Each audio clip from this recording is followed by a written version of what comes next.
जिसे हम गरीब समझते हैं, हो सकता है वह आत्मिक रूप से सबसे धनी हो। क्या सच्चा सुख भव्य आश्रम में है या उस कुटिया में जहां संतोष बसता है? एक बार एक संत को अपना भव्य आश्रम बनाने के लिए धन की आवश्यकता पड़ी।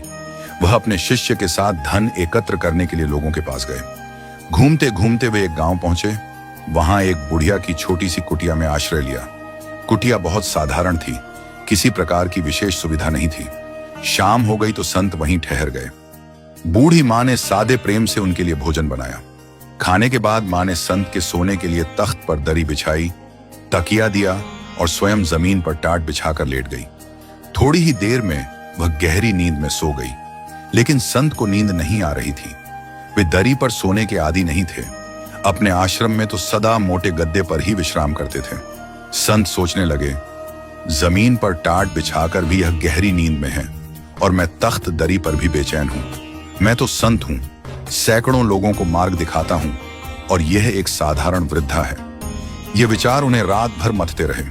वे सोचने लगे, कल एक दिन और रुकता हूं, देखता हूं कि यह ऐसा कौन सा मंत्र जानती है जिससे कठोर जीवन के बाद भी इतनी प्रसन्न और संतुष्ट रहती है।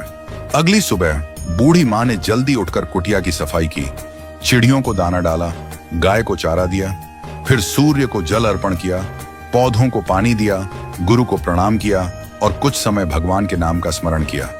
फिर आंगन से तुलसी की पत्तियां तोड़कर भक्ति भाव से भोजन तैयार किया। संत को पहले भोजन कराया, फिर स्वयं खाया। दोपहर में आस पड़ोस की बालिकाओं को बुलाकर उन्हें हरि कथा सुनाई, भक्ति और सत्कर्म का ज्ञान दिया। संध्या को पूजन और फिर रात को सादा भोजन बनाकर शांति से सोने की तैयारी की। संत सोचने लगे, आज फिर मुझे नींद नहीं आएगी, अब तो पूछ ही लेना चाहिए कि इसका रहस्य क्या है। रात्रि में संत ने वृद्धा से पूछा, माँ, तुमने मेरे लिए अच्छा बिछौना बिछाया, फिर भी मुझे नींद नहीं आई, जबकि तुम जमीन पर गहरी नींद सो गई। क्या तुम्हें धरती की कठोरता नहीं सताती? क्या यह चिंता नहीं होती कि अपने लिए नरम बिस्तर, अच्छा भोजन कैसे जुटाऊं? बूढ़ी महिला मुस्कुराई और बोली, गुरुदेव, जब मैं सोती हूं तो मुझे पता ही नहीं चलता कि मेरी पीठ के नीचे गद्दा है या टाट। उस समय मैं दिन भर किए गए सत्कर्मों का स्मरण करती हूँ। आपके वचनों के अनुसार जो सेवा, साधना और भक्ति करती हूँ, वही मुझे अद्भुत आनंद देती है। मुझे लगता है जैसे परम पिता की गोद में सो रही हूँ। इसलिए मुझे गहरी नींद आती है, क्योंकि मैं आत्मा की शांति में विश्राम करती हूँ। संत की आंखें भर आईं। उन्होंने कहा, मैं तो अपने सुख के लिए धन इकट्ठा करने निकला था, पर आज यहाँ आकर समझा कि सच्चा सुख भव्य आश्रम में नहीं, बल्कि इस साधारण कुटिया में संतोष और सेवा में है।